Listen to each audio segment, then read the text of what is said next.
want to welcome you onto the podcast. Thank you for coming on.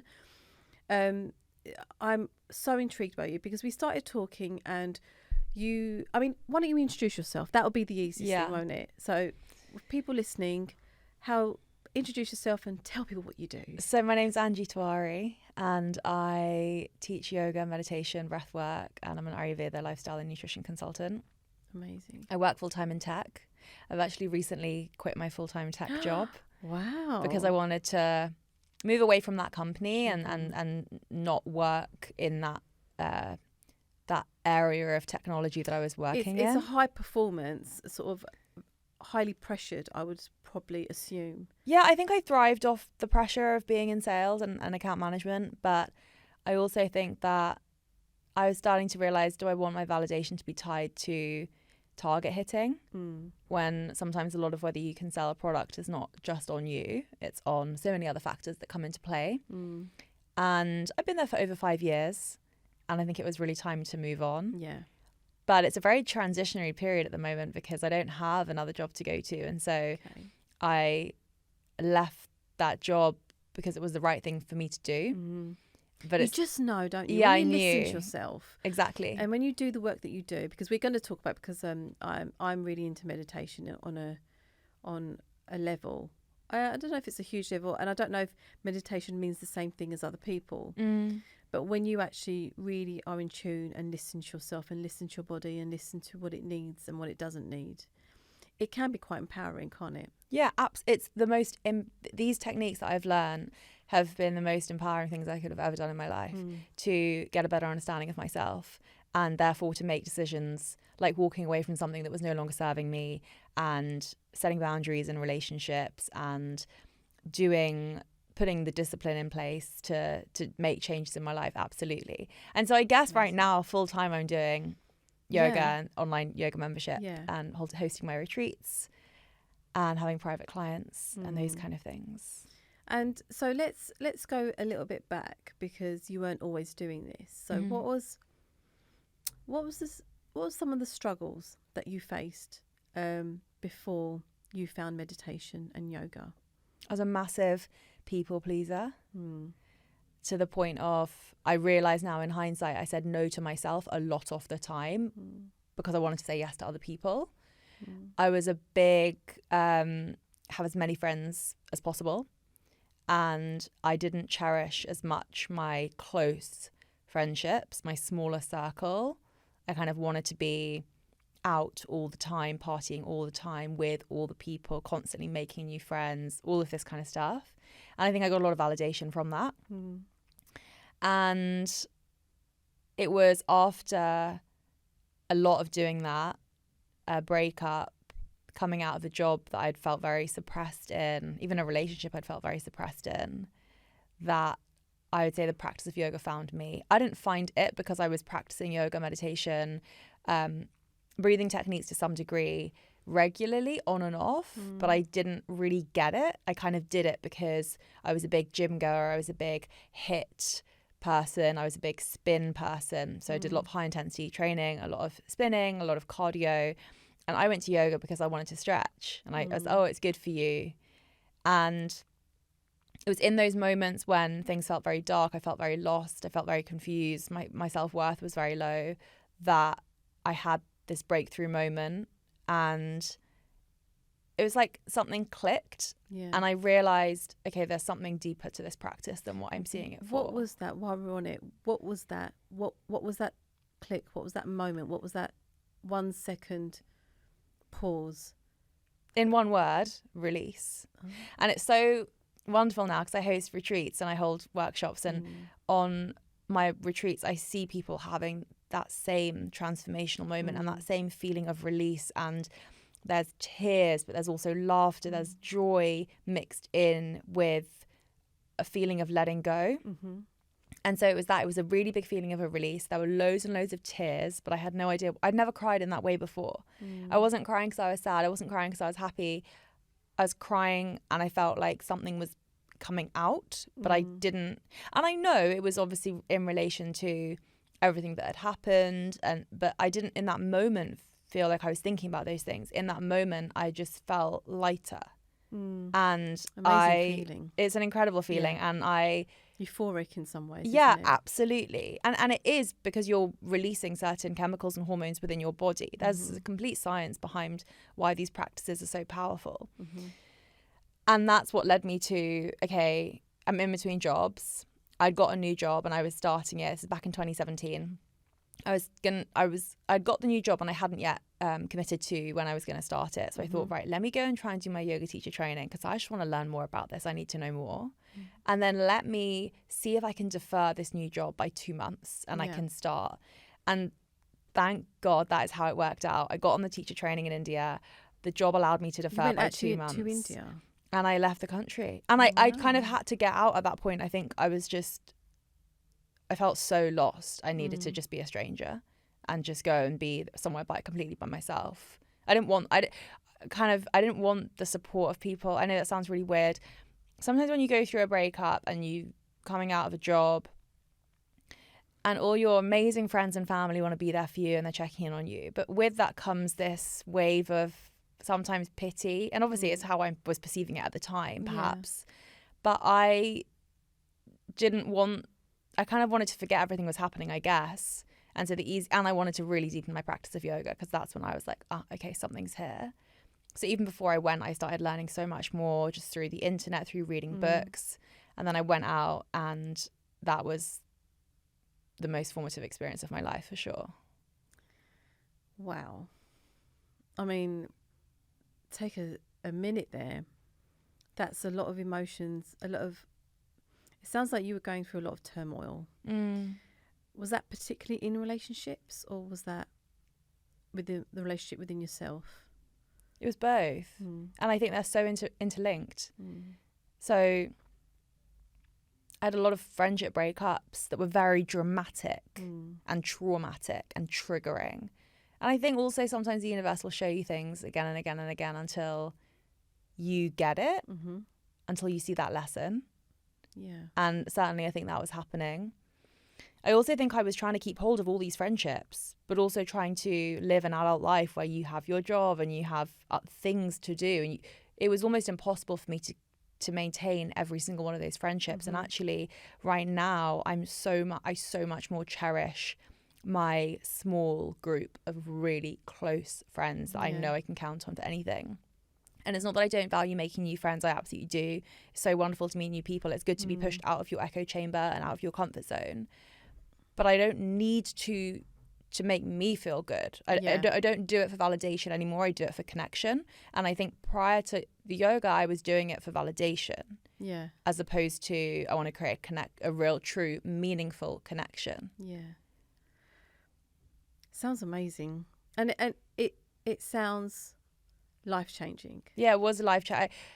I kind of can't believe that we're here now, where it's at, because my life was going down a very different road with substance abuse, with just the way I treated myself, with body shaming. I had body dysmorphia. How bad did it get? Like going to clubs, and I remember one time, it's kind of really funny now to think about it, but I bumped into school friends that I'd not seen in years on the dance floor on a night out. And the first thing I said to them was, do you have any drugs? And I remember, it's so funny now because I was obviously quite drunk as well at the time, but I remember them looking at me really shocked, and I thought it was like hilarious the next day, but I can see how they were probably really concerned. Going to parties and everyone else would be doing one thing and I would go off and do something on my own. So it was kind of, it got pretty weird. Yeah. But I don't regret any of it because I think it was part of the journey and I had a lot of fun. I just think that it was going down a road that I don't really know how it would have kept going, You could see it going one way. So with that, I mean, when you said that story, one of the things that I'm guessing, because I don't like telling people how they felt, but it sounds like there was a lot of shame in the sort of lifestyle that you were leading at the time. I struggle with shame, and I think a lot of people do struggle with shame. And I think shame is shame. It doesn't matter if you were in your situation where it's to do with drugs, or whether it was to do with like men, or it's to do with relationships, or you getting drunk. Like it's all, shame is shame. And would you say the biggest struggle to deal with is shame, from all the things that you were saying about substance abuse and about how you were dealing with, I think, trauma? Is that right to say? I think when you come out of a relationship that you've been in for a number of years, it's, for me, I don't think it was so much about shame as it was identity. Okay. Like, who am I now that I'm without that person, and also without there was a huge group that I was part of, that I spent every Friday night with, every Saturday, like every weekend was with this entire group all the time. I was never alone. So then it went to, well, who am I? Because I remember there was a moment on my yoga teacher training, and we were all, it was one of the evenings, we were all having loads of fun, we were dancing together, and someone else on my course, and we were all singing, and I was singing really loudly, and someone on the course looked at me and he was like, "You're so fun." And I still remember it, because at that point I didn't feel like I was fun, and I didn't know who I was. I was kind of really, it was a struggle with identity. And what does the future look like? And the reality is, we never know what the future looks like. We think we do. We think we have it all worked out. Yeah. And at that point, I really thought I did. And then I didn't, because lots of rugs kept being pulled from under my feet. And then you're left with self. And that can be really an exposing feeling. So it was figuring out who I am and building up, feeling proud of who I am, and feeling established in me as I am as a person. And who is the person that supported you through this? If there's one person that you can say, look, they've been consistent with me through my battle with drugs, through my battle with self-love, and through my battle with people pleasing, and who was the person that was always there? I guess there's two. Okay. But probably I'll say this one person, because okay, so it's my mum is one of those people, but my mum didn't really know the ins and outs. I mean, she doesn't know I did drugs. She doesn't know a lot of the stuff. You know, she's always, I would say my mum, because she's always had my back, and she's always told me I can do whatever I set my mind on. And in that moment where it's like, okay, I've quit my job and I'm going to go to India to do yoga teacher training, my whole family were hugely supportive. And I think that is an amazing thing, and something that really spurs you on. They had an opportunity there to either spur me on and have my back, or to say, what the hell do you think you're doing? Going to India, like, what? Go get back into your corporate job, love, you know? But they didn't do that at all. So I think definitely my mum, but my best friend Sophie is someone who I've always looked up to, has always inspired me, and has always been my biggest, and this is just who she is as a person, she's just your biggest cheerleader. And I met her when I was 18, 19, and she was a couple of years older than me, but in maturity level, I was quite immature compared to her. And a lot of the way that I am is because of her, because of how I've mirrored her supportive and loving behaviour and her cheerleader-like qualities to those around her. Has absolutely been there through every single moment. That's lovely to hear, because I think people struggle with relationships. I have. I think everyone has. There has been a part where relationships, because people sing to their own hymn sheet. People are playing by their own rules rather than going, what are our rules, so to speak. So, and our friends trigger us. Yes. And often show us what we need to see. Yeah. Or something that triggers us is a reflection of what's within us already. And I think people don't talk about friendship breakups as much as they should, because it is normal. People fall out with their friends all the time. Yeah. Sometimes that's the right thing to do. And I've walked away from friendships being like, that was a good boundary that I needed to set. And I really, almost like a romantic relationship. Yeah. I appreciate the relationship we had. It was amazing, but actually I couldn't see how we could move forward, and that's okay too. I think as well, like, I've not recently, but I've walked away from a 20-year relationship, like Friendship yeah, relationship. friendship, and I remember, like, because people said to me, aren't you, like, 20 years is a long time, right? So was it the right thing? Will you make it, like, will it be made up, kind of thing? And I went, no. I just knew. I always think how I feel afterwards is how I feel, and I didn't feel, it's sad to say, but I didn't miss her. Did you feel a sense of relief? I felt a sense of probably the same thing, but I see it as I started getting control with my life, and I started setting boundaries, and something I'm really awful with. And I would say the last, I think for the last 2.5 years, I've really started to really commit to myself when it comes to boundaries. And if people, they don't have to like the boundary, but they have to respect it. So if I don't like a certain thing, you just don't do it. But I always say I don't need an apology, but you need to acknowledge. If people don't do that, if people don't acknowledge their behaviour or their responsibility on the sort of the breakup, we'll say the friendship breakup or any relationship breakup, then I always think it's a good thing to do. Yeah. And it's something I find important.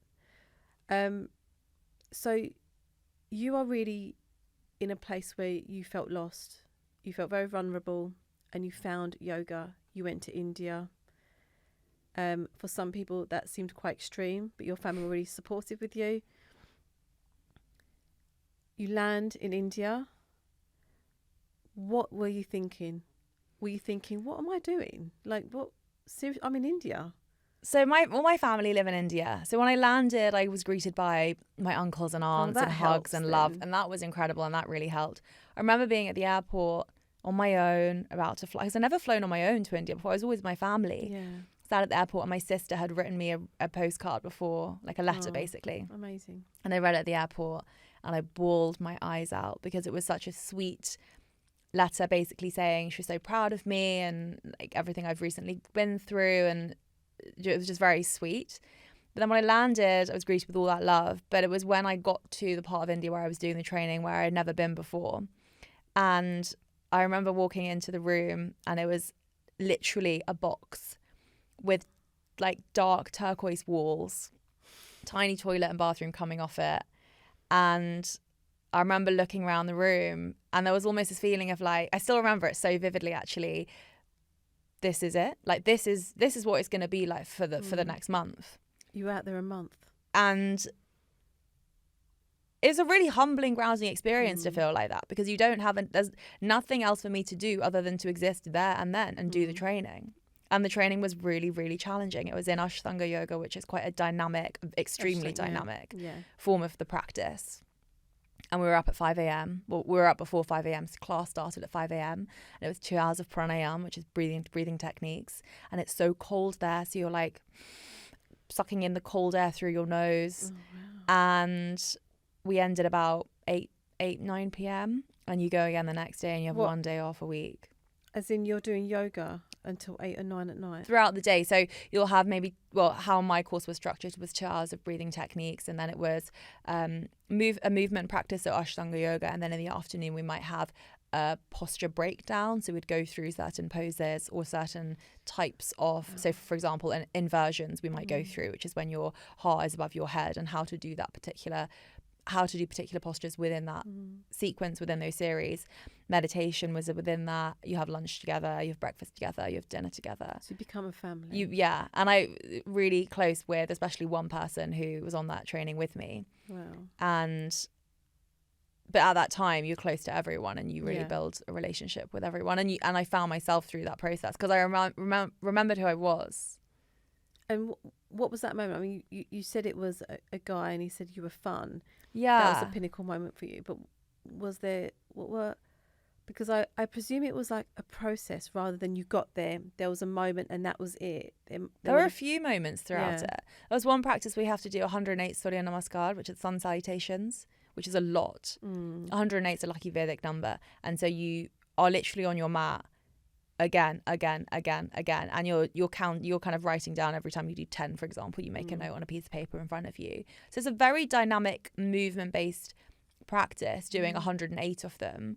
But when we move through certain yoga postures, we're opening up into certain parts of the body, and we're creating more space, and we hold a lot of trauma and tension within our body and tightness, and we clench onto things, right? So through doing movement, and also through incorporating your breath as you move through the particular postures, there is a massive release that's created. And at the end of that, I felt fine throughout the whole thing, apart from it being physically challenging and tiring. And at the end, you lie down. Yeah, it is. It took like a long time for us all to do. And we all finish at different times because you're taking it in your own and breathing, one inhale, arms up, exhale, down. So you're breathing in unison with as you move. Okay, so one breath to one movement, essentially. And I remember lying down in Shavasana, corpse pose, the last posture of the practice. And I was like, feel funny. I feel a bit sad. I feel like I'm going to cry out of nowhere. And just thinking this in my head. And I'd had that moment on the mat maybe 2 months prior. And that's what had kicked off I want to go to India. Right. But it was in this moment, maybe halfway through the practice, halfway through the course, that I felt that. And then I started sobbing, like bawling my eyes out.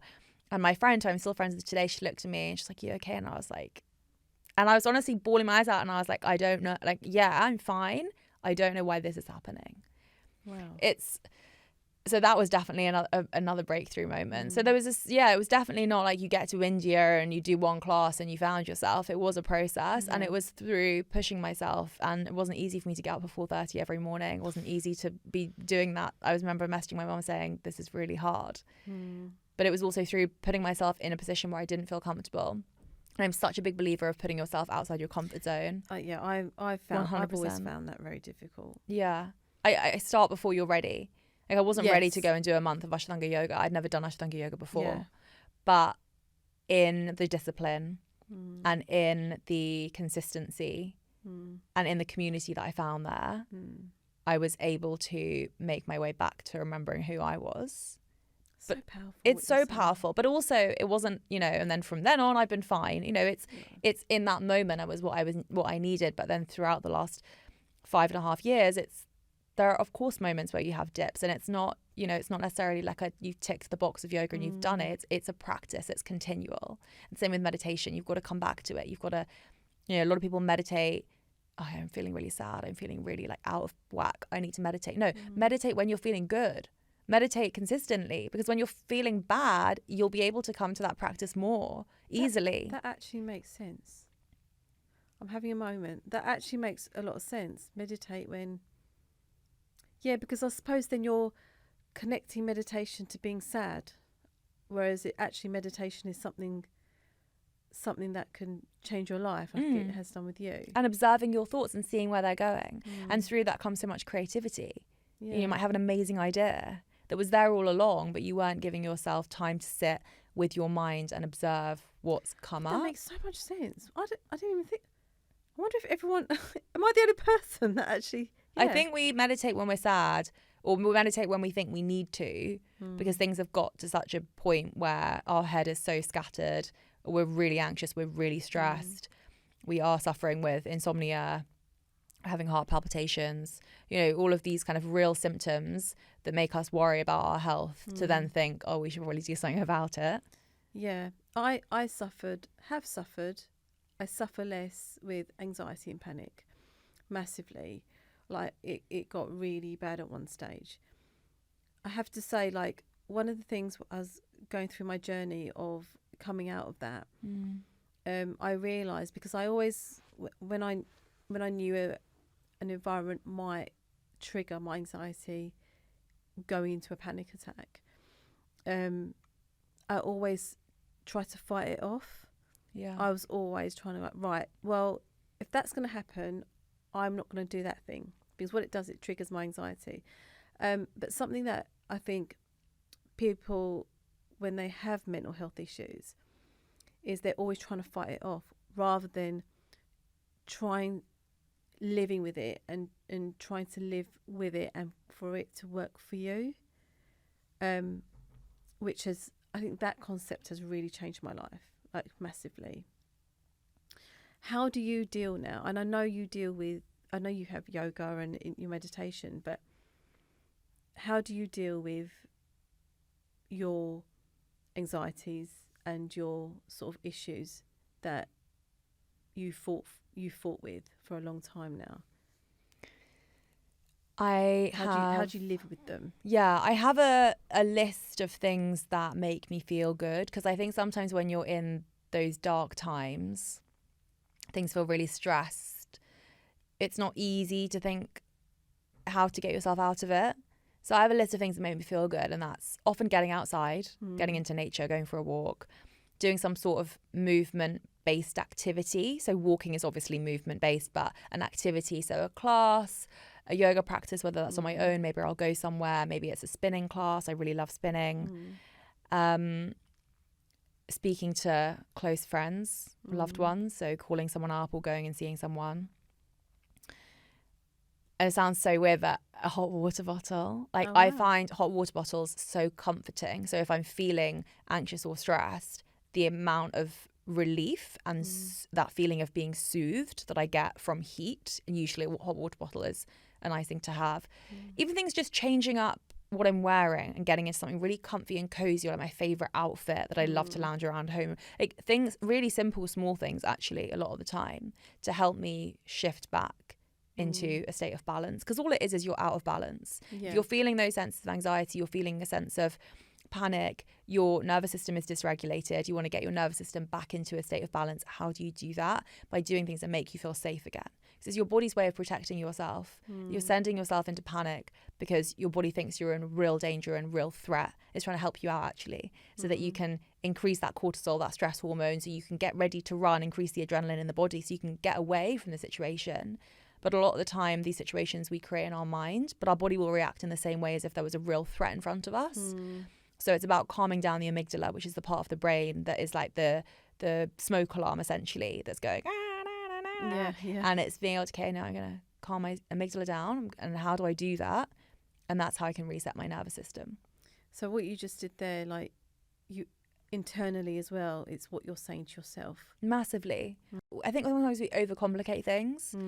It's quite simple. If we're thinking a particular thing or creating a story in our head, the way that our brain perceives that information is the same as if it was really happening, which is why visualization meditation is so incredibly powerful. And so many athletes will do this before they run a massive race.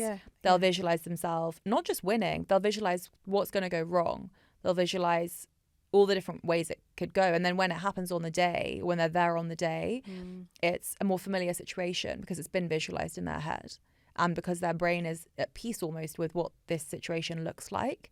So visualization is an incredible practice to get yourself out of a funk. But also there's so many studies on visualization that show how powerful it is. And ultimately, when you're telling yourself a story and you are going round and round in circles and you're getting really pent up with something you've created in your mind, even if it's something that happened 10 years ago, like a real situation, but you're remembering it and reliving it, your body is experiencing it like it's happening. And that's why it can be so, that's why it's so powerful to get in front of our thoughts and really be in control of them. And that will make us feel more empowered.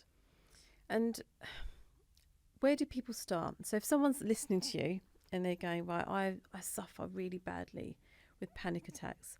I can't get in lifts. I don't know. And it's detrimental to my job because we don't have stairs. We just have lifts. What you do retreats and you do coaching and you do lots of courses. Where would you start off with helping that person? I would say, listen to this information that I'm going to say. Don't worry about joining any courses or coming on retreat or anything like that. Of course, I'd love to coach you, but you have to be able to coach yourself. Come to your breath, especially if we're talking about a panic attack.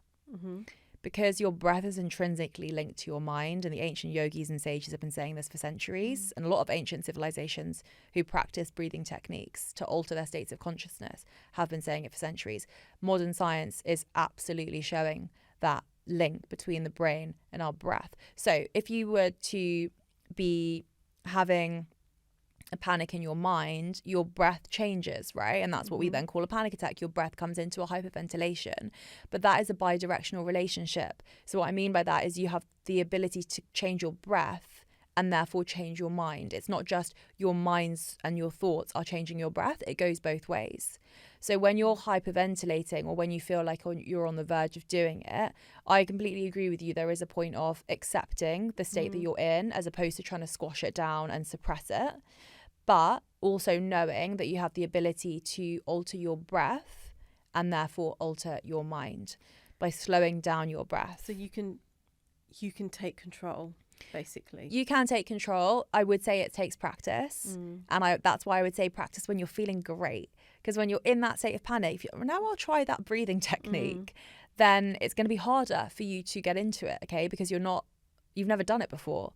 So practice it when you're feeling good. Practice it in the middle of your day. It's good to do a longer, slower breath anyway, because taking a deeper breath, so breathing more into the lower belly and trying to close your eyes and really let the belly expand upwards and outwards as you breathe in and let it release back and really consciously focus in on your breath. Very different to how we're breathing now and not thinking about it. Affects a different part of the brain when we're actually consciously breathing and we're breathing in and out through our nose. And so when we do that, when we're breathing in and out through our nose, we're increasing the blood circulation around the body. When we're breathing deep into the belly, we're resetting our nervous system from being dysregulated to more a state of calm, to a state of being able to digest our food better. It's known as the parasympathetic nervous system, that rest and digest state. So you're getting away from that sympathetic nervous system, which is linked more in with the adrenaline and the cortisol and the get up and go, which we need in our life. But the problem is a lot of us are spending way too much time in that zone. And when it comes to bedtime, we can't shift into that other place. Right. So I would say the biggest thing to start with is watch your breath. Firstly, watch it. Don't judge yourself. And then see how you can alter it by slowing it down. Isn't it? You just said about judging yourself, because a lot of people do, especially with platform like social media platforms and things like that. I think people judge where they are in life and where they think they should be, and I think that's something that again comes into like the mental health sort of side as well, because then people start really, really hating themselves for where they are. What was that? Have you ever felt a moment where you felt, I'm doing so well? Like, you know, you've gone through all your practices and stuff like that, and a moment of complete, I know you said earlier about you had a euphoric moment where this journey started. Now the person that you are today, what joy do you have? What is your life like? What's Angie's life like now compared to the inner child or the 8-year-old child that she was back then? I feel more compassionate. I feel nicer as a person. I think, and that sounds really weird that something like yoga, meditation and breathwork can help you with that, but because it's so much about being at peace within yourself. Yeah. And then when you are, it's that cliche of when you've got a full cup, you're able to pass that, you're able to give out more from your cup because it's full. Your cup isn't empty and you're trying to help other people. Like, you're not even thinking about other people when your cup's empty, are you? You're just trying to get yourself back and get yourself through. Yeah. And when when we meditate, we basically, it's like, imagine like you've got a jigsaw puzzle in front of you and you've got thousands of pieces and they're scattered everywhere. That's a reflection of your brain and your thoughts a lot of the time. A lot of people get to that point. Whereas meditation, or the practice of meditating, is like putting all of the corner pieces in one pile and putting all of the red pieces in another pile and putting all the green pieces in another pile. And you're reorganizing your brain. And science shows that. Research has proven that that's what happens, to the point that we're able to process PTSD better.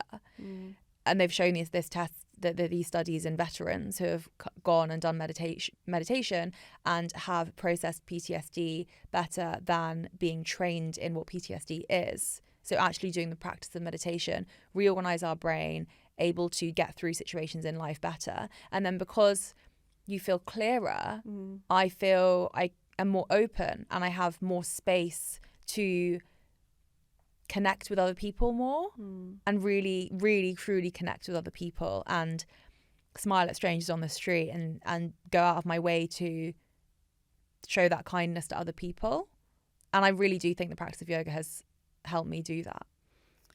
And let's get on to your husband. Sorry, we did talk about him earlier, but so from what you've just said, when did you meet your husband, and was it the result, do you think, of all that work that you've put in yourself and all that joy? Because I truly believe as well, in some relationships, they, as you say, that comes to you. Tell me how you met your husband. So we met on a dating app. Oh, right. Okay. In October 2018. And I came back from my yoga teacher training end of January 2018. So we met later that year. Okay. We met 2 weeks before I was about to go back to India, to South India, to practice yoga again. Not to do a training, but to go and do self-practice. So we went on 2 dates before I went over. Okay. And before I met him, I had made a list, and actually the best men raised this in their speech at our wedding. So I'd made a really long list of what I wanted in my partner. Right. And it was things like loyalty, kindness, committed. Like there was a whole load of other things on there. Right. And it's not that I got that from him on the first date, because I think it would have been impossible to have ticked all those boxes. And it's 100%. I wasn't looking for that. Like I wasn't going to be a princess about it. How much do you know someone in 2 dates as well? You know, exactly.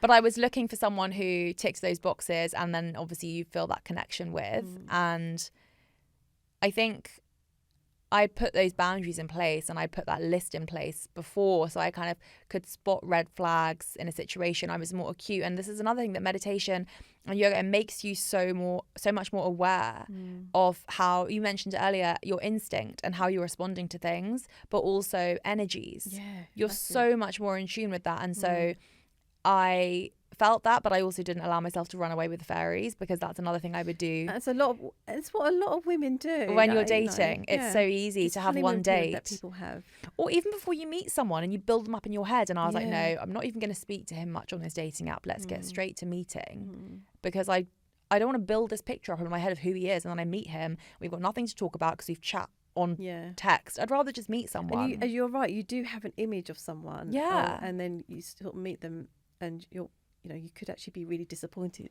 And that has happened to me many times. Yes. So I thought, let's not do any of that silly stuff. Let's just meet the real way. So we didn't really chat much on the dating app, but I'd say the dating app was a facilitator for us meeting. Met, got on really, really well. He ticked off quite a few things on the list. But even then I was like, hey, in my head, I thought, okay, he's got to message me like after this date to make sure I got home okay, and he's got to plan in the next date. Yeah. Because I'd planned the first date, right? Oh, okay. And he did that evening. Amazing. Really nice message. Met the week after. And the way he organised the second date was incredible. It was a surprise date. It was a meet me at Covent Garden at 7 p.m, which is just so romantic. And he still is that nearly 5 years later. He's still that romantic, incredible person that he showed all the signals of being in those early stages of dating. I mean, especially the fact that he's taught you, he's gone out and surprised you by talking Hindi. And I mean that is, I would say that's love, but I kind of think that's just really respectful. Yeah, he's incredibly respectful. Yeah. But he's an incredibly respectful person, not just to me. Alistair is one of my biggest yoga teachers. He really is. And he's not a yoga teacher. And I said that on my recent retreat. I learned so much from him because he's so incredibly selfless. I've never met anyone who is as selfless as Alistair is, with his time, with how much he volunteers, how loving and caring he is to his friends, how thoughtful he is. And he inspires me every day to be a better person. I kind of joke to say, like, in your past life you were a swami or some yogi or something. Because, and I've taught him yoga, and he'd been to kind of one class before, and he really loves that practice. And yeah, learning another language for someone, it's the most romantic thing I think anyone could do. It's the sweetest, most incredible gesture.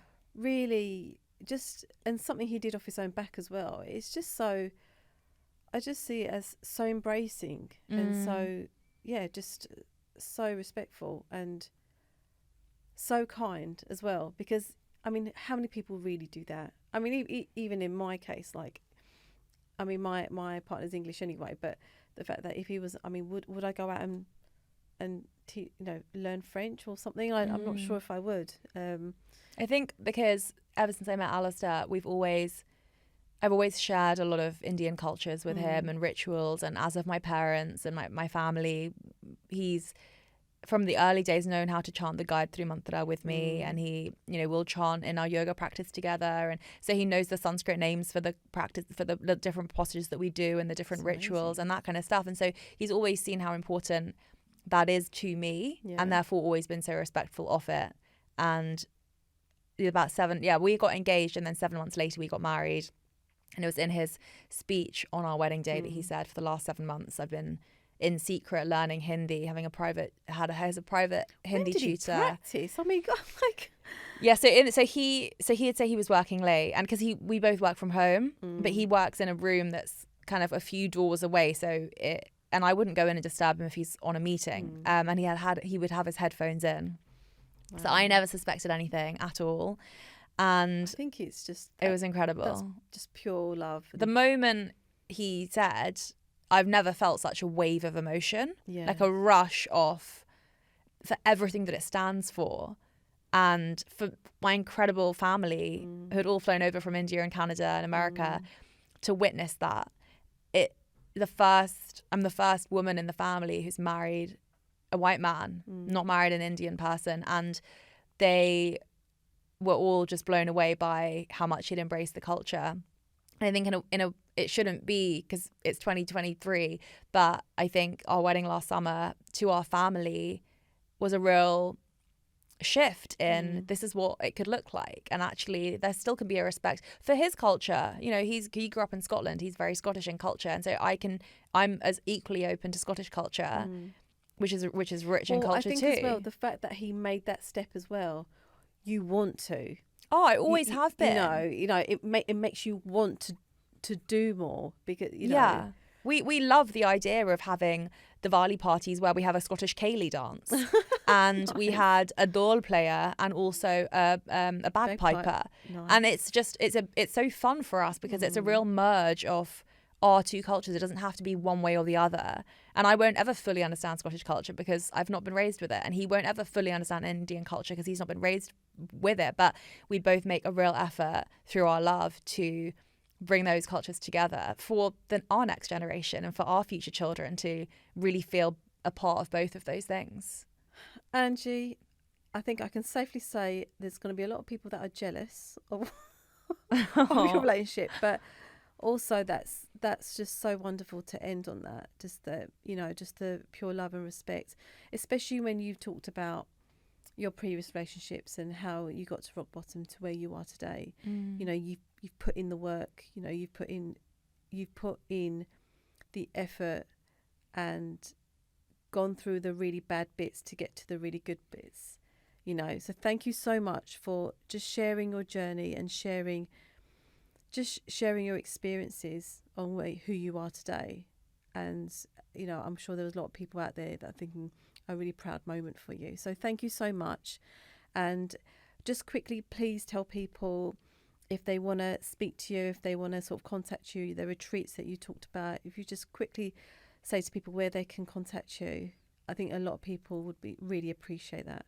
Absolutely. Well, firstly, thank you so much for having me on. It's so nice to chat with you. I don't think I've ever got that deep before in a podcast. Good. I don't think I've actually talked that much about just how bad it got, and especially when you asked me who that one person was, I felt really emotional talking about Sophie and my mum, and I really kind of gone back to that place, but in a good way, to kind of reflect. And it's very rare that we sit and rewind for the last 5 years and actually then see the process. So I thank you for allowing me the space to do that. Oh my God, you are welcome. Anytime you want to come over, you are welcome. Thank you. People can find me on tiwariyoga.com or at Tiwari Yoga, and my membership platform is Unearthed. It's an online yoga membership with over 150 classes across yoga, meditation, breath, philosophy, Ayurveda, and also home to our retreats. We have a couple workshops coming up later this year. Amazing. And Ayurveda consultations and private breathwork, meditation and yoga coaching is also something I've recently started. Amazing. Like what you're doing now is amazing. But thank you so much for coming on and just being part of part of my world here, my podcasting platform here. I really appreciate it. Thank you. Thank you for having me.